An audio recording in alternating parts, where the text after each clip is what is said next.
আসসালামু আলাইকুম, সবাইকে স্বাগত জানাচ্ছি আমার আজকের এপিসোডে। আজ আপনাদের জন্য নিয়ে এলাম মজাদার একটা দইয়ের রেসিপি। আজ তৈরি করে দেখাবো আম দই। আমার চ্যানেলে কিন্তু আরও কিছু দইয়ের রেসিপি আছে, যেমন 3টা পদ্ধতিতে চুলা, ওভেন এবং সনাতন পদ্ধতিতে ট্র্যাডিশনাল মিষ্টি দই, টক দই এবং মিষ্টি ভরা দই। তবে আজকে মৌসুমি ফল আম দিয়ে এই দইটা তৈরি করব। 7টা দইয়েরই হবে, তবে বোনাস হিসেবে থাকবে আমের সুমিষ্ট স্বাদ আর মন মাতানো সৌরভ। আশা করছি আপনাদের অনেক ভালো লাগবে। সাথে বাসায় বাচ্চা কাচ্চা থাকলে ওরাও কিন্তু বেশ মজা করে খাবে। চলুন তাহলে দেখে নেওয়া যাক কিভাবে এই দইটা বানাতে হবে। আমাদের আজকের রেসিপি ম্যাঙ্গো ইয়োগার্ট বা আম দই তৈরি করতে আমাদের লাগবে পাকা মিষ্টি আম। টক ভাব ছাড়া এবং আঁশওয়ালা না এরকম দেখে আমটা বাছাই করবেন। প্রথমে আমটাকে ধুয়ে তারপর এরকম ছোট টুকরো করে কেটে নিতে হবে। এরপরে ব্লেন্ডারে কোনো রকম পানি ছাড়া এটাকে একটু পেস্ট করে নিতে হবে। আর এই পেস্টটা যাতে একদম স্মুথ হয়, এজন্য খুব ভালো হয় যদি একবার এটাকে চেলে নেন। তাহলে আমের মধ্যে যদি অল্প স্বল্প আঁশ থেকেও থাকে সেটাও যেমন আলাদা হয়ে যাবে, আবার ব্লেন্ড করার সময় যদি কোনো দানা আস্ত থেকে যায় সেটাও আলাদা হয়ে যাবে। একদম স্মুথ একটা পেস্ট আপনি পেয়ে যাবেন। এই যে দেখতে পাচ্ছেন একটু অংশ বেশি ঘন, এটা ছালনি দিয়ে নিচে পড়ছে না, তো এটাকে আমি আলাদা করে নিচ্ছি। আর এটাই হচ্ছে আমাদের ম্যাঙ্গো পিউরি, তবে আমরা এই কাঁচা অবস্থায় পিউরিটা ব্যবহার করব না। আপনারা নিশ্চয়ই খেয়াল করবেন আম বেশিক্ষণ কেটে রাখলে বা পেস্ট করে রাখলে এটা কিন্তু কালচে হয়ে যায় এবং তাড়াতাড়ি নষ্ট হয়ে যায়। তো আমরা যদি সরাসরি এরকম র ম্যাঙ্গো পিউরি দিয়ে দইটা বানাই, দইটা কিন্তু খুব তাড়াতাড়ি নষ্ট হয়ে যাবে, 2-4 দিন আপনি রেখে খেতে পারবেন না। এজন্য পেস্ট করার পর তারপরে চুলায় একদম অল্প আছে এই ম্যাঙ্গো পিউরিটাকে আপনাকে একটু ফুটিয়ে নিতে হবে। যদি আমের মধ্যে মিষ্টি ভাবটা কম থাকে তাহলে আপনার পছন্দ মতো চিনি দিয়ে তারপরে এটাকে জাল করে নেবেন। অল্প আছে জাস্ট 2-1 বার এভাবে ফুটে উঠলে যখন বুঝবেন যে এর ভেতরের পানিটা অনেকটাই টেনে গিয়েছে, তখন আপনি চুলাটা বন্ধ করে দিবেন আর এটাকে নামিয়ে ঠান্ডা করে নেবেন। আর এই ম্যাঙ্গো পিউরিটা আপনি যে কোনো ধরনের ডেজার্টেই কিন্তু ব্যবহার করতে পারবেন। এবারে আমরা চলে এলাম দই বানাতে। আজকে আমি আধা লিটার দুধ মানে 2 কাপ দুধ দিয়ে দইটা বানাবো। প্রথমে একটা হাঁড়ির মধ্যে আমি দুধটা ঢেলে নিচ্ছি।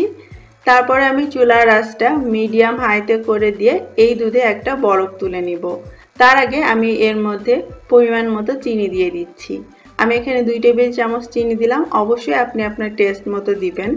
যেহেতু আমরা ম্যাঙ্গো পিউরি ব্যবহার করছি, আমেরও একটা মিষ্টি ভাব থাকবে, এই জন্য চিনির পরিমাণটা আমি একটু কম দিয়েছি। এভাবে নেড়ে চেড়ে এটাতে বলক তুলে নিব এবং 2 থেকে 3 মিনিট ধরে একটু ফুটিয়ে নিব। তারপর আমি চুলাটা বন্ধ করে হাঁড়িটাকে নামিয়ে নিব এবং নেড়ে চেড়ে এটাকে ঠান্ডা করে নিব। তবে পুরোপুরি ঠান্ডা করব না, এমনটা ঠান্ডা হতে হবে যেন একটা আঙুল আমি এর মধ্যে কিছুক্ষণ ডুবিয়ে রাখতে পারি, মানে হালকা একটু গরম ভাব থাকতে হবে। আর আমরা দইটাকে জমানোর জন্য টক দই ব্যবহার করব। আমি এখানে 3 টেবিল চামচ টক দই নিয়েছি। আজকের ইয়োগার্টটা আমি একটু নরম বা সফট করে তৈরি করব, এই জন্য 3 টেবিল চামচ নিলাম। আপনি চাইলে কিন্তু আরও 1 টেবিল চামচ বেশি ব্যবহার করতে পারেন যদি এটাকে আরও বেশি আপনি ঠিক করতে চান। তারপরে ওই দইটাকে একটুখানি ফেটে নিয়ে আমি এর মধ্যে দিয়ে দিচ্ছি সেই হালকা গরম দুধটা। দুধটা দেওয়ার পর আবারও একসঙ্গে ভালো করে নেড়ে এটাকে মিশিয়ে নিতে হবে। এই বেলা খুব সাবধান যে এই দুধটা যদি বেশি গরম থাকে তাহলে কিন্তু দইয়ের মধ্যে দেওয়ার সাথে সাথে এটা একদম ছানা কেটে যাবে। আর যদি দুধটা বেশি ঠান্ডা হয়ে যায় তাহলে কিন্তু দই জমতে অনেক বেশি সময় নেবে। এবারে আমরা এর মধ্যে ম্যাঙ্গো পিউরিটা অ্যাড করব। কতটা ম্যাঙ্গো আপনি দিবেন সেটা নির্ভর করছে আপনার টেস্টের উপরে। যদি বেশি আম খেতে চান তাহলে বেশি করে দিবেন, আর কম খেতে চাইলে কম। তবে আমি মনে করি দইটাকে দইয়ের স্বাদ বজায় রেখে জাস্ট আমের আলাদা একটা স্বাদ এবং ফ্লেভার নিয়ে আসতে। আর এর জন্য আধা লিটার দুধের মধ্যে আমি আধা কাপ ম্যাঙ্গো পিউরি দিয়েছি। তারপর একসঙ্গে মিশিয়ে নিয়েছি। দেখুন ম্যাঙ্গো পিউরিটা দেওয়ার পর এটা কিন্তু বেশ খানিকটা ঘন হয়ে গিয়েছে। একটু একটু দলা বেঁধে আছে, এটা থাক, এতে বরং আরও খেতে বেশি ভালো লাগবে। তারপরে এই মিশ্রণটা সরাসরি যে পাত্রে আমরা দইটা জমাতে চাই সেটাতে ঢেলে নিব। আমার দইয়ের রেসিপিগুলোর নিচে আপনারা অনেকেই কমেন্ট করেন যে মাটির পাত্র ছাড়া কি দই জমবে না, কেন জমবে না? আপনার মেজারমেন্ট ঠিক থাকলে এবং তাপমাত্রা যদি ঠিক মতো পায় তাহলে যে কোনো পাত্রে দই জমবে। এজন্য আমি এখানে একটা মাটির পাত্র আর একটা সিরামিকের পাত্র নিয়েছি। আজকের দই আমি চুলা বা ওভেনে বসিয়ে জমাবো না, আজকে আমি নর্মালি দইটাকে জমিয়ে নিব। এখন যে গরম পড়েছে এই ওয়েদারে এমনিতেই কিন্তু দই জমে যাবে। আপনি যদি সন্ধ্যার সময় এটা বানিয়ে রাখেন সারা রাত রেখে দিলে মানে 7-8 ঘন্টার মধ্যেই কিন্তু দই জমে যাবে। আমি একটা ট্রের উপরে বাটি দুটো রেখে একটা ফয়েল দিয়ে ঢেকে নিচ্ছি। যেহেতু যে বাটি দুটো আমি নিয়েছি তার ঢাকনা নেই এজন্য এই ব্যবস্থা। আপনার বাটির ঢাকনা থাকলে আপনি নর্মালি এটাকে ঢেকে নিতে পারেন। তারপরে এটাকে কিচেন ক্যাবিনেটে রেখে দিতে পারেন বা এমন কোনো আটকানো জায়গায় যেখানে বাতাস সহজে আসা যাওয়া করে না। আর 7-8 ঘন্টা পরেই দেখবেন দইটা জমে গিয়েছে। ছোট পাত্র হলে খুব তাড়াতাড়ি জমে যাবে। আমি সন্ধ্যায় দইটা বসিয়েছিলাম এবং সকালের মধ্যে সেটা জমে গিয়েছে।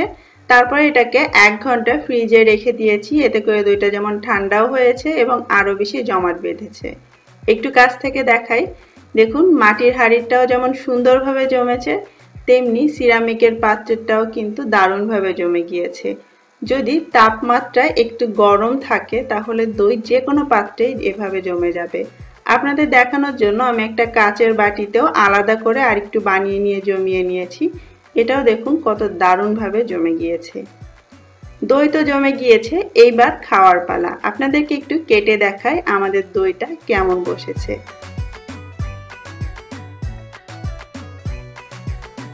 দেখে নিশ্চয়ই বুঝতে পেরেছেন আমাদের দইটা কতটা পারফেক্টভাবে তৈরি হয়েছে। আর স্বাদ? না, আজকে বলবো না।